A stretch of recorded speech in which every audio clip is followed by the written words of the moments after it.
వరకు, ఐసీసీ నుండి Shilpa layout flyover వరకు నిర్మిస్తున్నాం. అంతేకాకుండా కురిమిడ వద్ద ఎకో టూరిజం ప్రాజెక్ట్, ఓఆర్ఆర్ నుండి RRRతో కలిపి రేడియల్ రోడ్ల నిర్మాణానికి, రహదారి విస్తరణ, స్కై వాకులు వంటి అభివృద్ధి పనులు చేపడుతున్నాం. ఓఆర్ఆర్ని త్రిపురాలతో కలిపే రేడియల్ రోడ్ల నిర్మాణంలో ఉన్నాయి. హైదరాబాద్ పాత నగర ప్రాంతంలో చారిత్రాత్మక కట్టడాల సంరక్షణ, చార్మినార్, లాడ్ బజార్ ప్రాంతాల అభివృద్ధి, పాదచారుల సదుపాయాలు మెరుగుదల వంటి కార్యక్రమాలు చేపడుతున్నాం. హైదరాబాద్ మెట్రో రైలు ప్రస్తుతం రోజుకు సుమారు 5 లక్షల ప్రయాణికులకి సేవలు అందిస్తుంది. ఈ సౌకర్యాన్ని పాత బస్తీకి విస్తరించడంతో పాటు మెట్రో ఫేజ్ 2 కింద కొత్త కారిడార్లు నిర్మించి నెట్వర్క్ను విస్తరించే ప్రణాళికను ప్రభుత్వం రూపొందించింది. హైదరాబాద్ మహానగరానికి జీవనాడిగా ఉన్న హైదరాబాద్ మెట్రో రైలు ప్రాజెక్ట్ని ఎల్ఎన్టీ సంస్థ నుంచి తెలంగాణ ప్రభుత్వం తన ఆధీనంలోకి తీసుకోవాలని నిర్ణయం తీసుకోవటం రాష్ట్ర రవాణా చరిత్రలో ఒక సాహసోపేతమైన, ప్రజా అనుకూలమైన నిర్ణయం.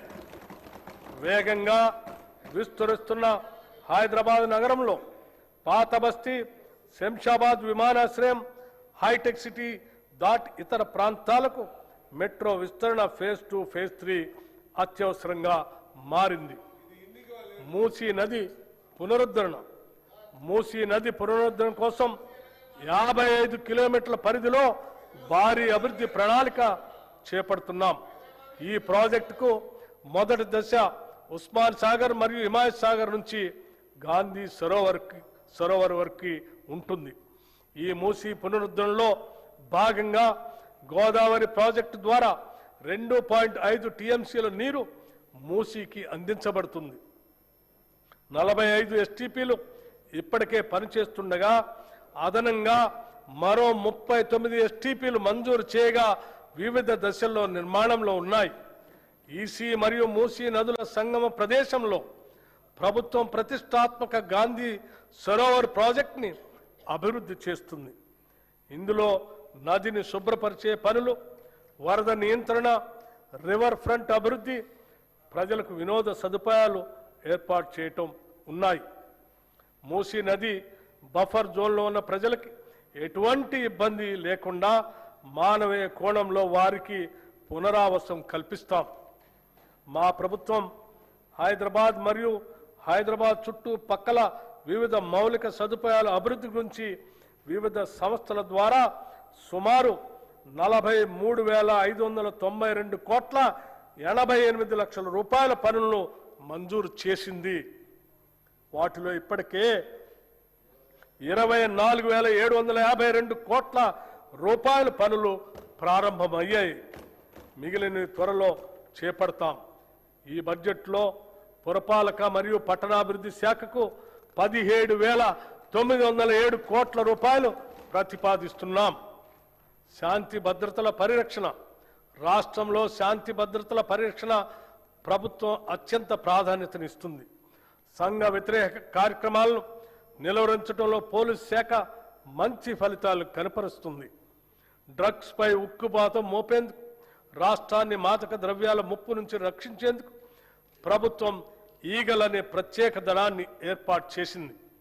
మాదక ద్రవ్యాలు తయారు చేస్తున్న 15 రహస్య ఫ్యాక్టరీలు, ప్రయోగశాలను గుర్తించి నిర్మూలించింది. అంతర్రాష్ట్ర డ్రగ్ రవాణాను అరికట్టేందుకు ముఖ్య మార్గాల్లో జాయింట్ చెక్ పోస్టులు, సీసీటీవీ పర్యవేక్షణ ఏర్పాటు చేశాం. దర్యాప్తు సామర్థ్యాన్ని పెంచేందుకు ప్రత్యేక నార్కోటిక్ ఫోరెన్సిక్ ప్రయోగశాల కూడా స్థాపించాం. డ్రగ్స్ వినియోగాన్ని తగ్గించేందుకు రాష్ట్ర వ్యాప్తంగా డీ అడిక్షన్ కేంద్రాలు ఏర్పాటు చేయటమే కాకుండా విద్యా సంస్థల్లో 4,729 యాంటీ డ్రగ్ కమిటీలు, 20,989 ప్రహరీ క్లబ్స్ ఏర్పాటు చేసి యువతలో అవగాహన పెంపొందిస్తున్నాం. నక్సలిజం పునరావాసం, నక్సలిజాన్ని గత ప్రభుత్వం, ప్రస్తుత కేంద్ర ప్రభుత్వం కేవలం శాంతి భద్రతల సమస్యగానే పరిగణించి పోలీసు, సైనిక బలగాలతో అణిచివేసే ప్రయత్నం చేశాయి. కానీ మా ప్రభుత్వం ఈ సమస్య మూలాలను విశ్లేషించి యువతకు సరైన జీవనోపాధి, సామాజిక గౌరవం, ఆర్థిక భరోసా కల్పిస్తే అడవుల్లోకి వెళ్లిన వారు ఆయుధాలు వీడి జనజీవన స్రవంతిలో కలుస్తారనే సామాజిక ఆర్థిక వాస్తవాన్ని గుర్తించి తెలంగాణ ప్రభుత్వం అనుసరించిన దార్శనిక విధానం దేశానికే ఒక ఆదర్శ నమూనాగా నిలిచింది.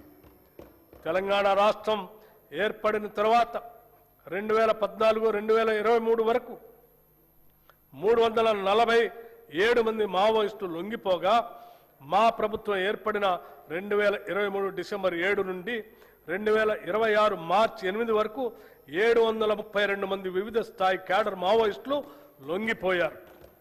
నక్సలిజం పుట్టుకు కారణమైన ఫ్యూడలిస్టిక్ సామాజిక ఆర్థిక అసమానతలను రూపుమాపటం ద్వారానే నక్సలిజం ఉద్యమానికి ముగింపు పలకగలమని తెలంగాణ రాష్ట్రం నిరూపించింది.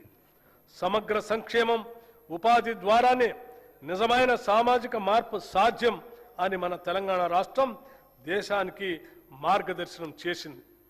ఈ బడ్జెట్లో హోంశాఖకు 11,907 కోట్ల రూపాయలు ప్రతిపాదిస్తున్నాము. ఆలయాల అభివృద్ధి, తెలంగాణ సాంస్కృతిక ఆధ్యాత్మిక వారసత్వాన్ని కాపాడేందుకు ప్రభుత్వం ప్రత్యేక చర్యలు తీసుకుంటుంది. రాష్ట్రంలో ఆధ్యాత్మిక పర్యాటక అభివృద్ధికి, భక్తులకు మెరుగైన సౌకర్యాలు కల్పించేందుకు భద్రాచలం, కాళేశ్వరం, వేములవాడ, ధర్మపురి వంటి దేవాలయ అభివృద్ధి పైన ప్రత్యేక దృష్టి సారించి తగు నిధులను కూడా మంజూరు చేస్తున్నాం. ప్రసిద్ధి చెందిన రాజన్న దేవాలయాన్ని పూర్తి స్థాయి ఆధ్యాత్మిక కేంద్రంగా అభివృద్ధి చేస్తున్నాం. గోదావరి పుష్కరాలు 12 ఏళ్లకు ఒకసారి అత్యంత పవిత్రంగా జరుపుకునే గోదావరి పుష్కరాలు తెలంగాణ రాష్ట్రంలో 2027 జూన్ 26 నుండి జూలై 7 వరకు జరగనున్నాయి.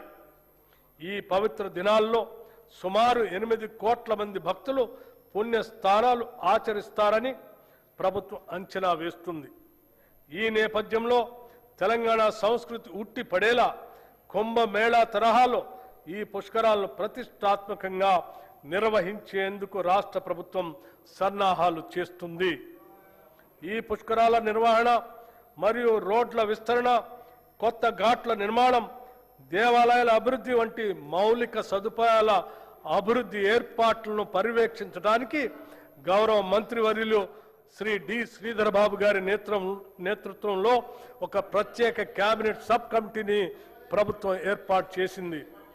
భక్తులకు సౌకర్యవంతమైన దర్శనం, భద్రత, రద్దీ నియంత్రణ కోసం ఆధునిక సాంకేతికను వినియోగించే చర్యలు తీసుకుంటుంది.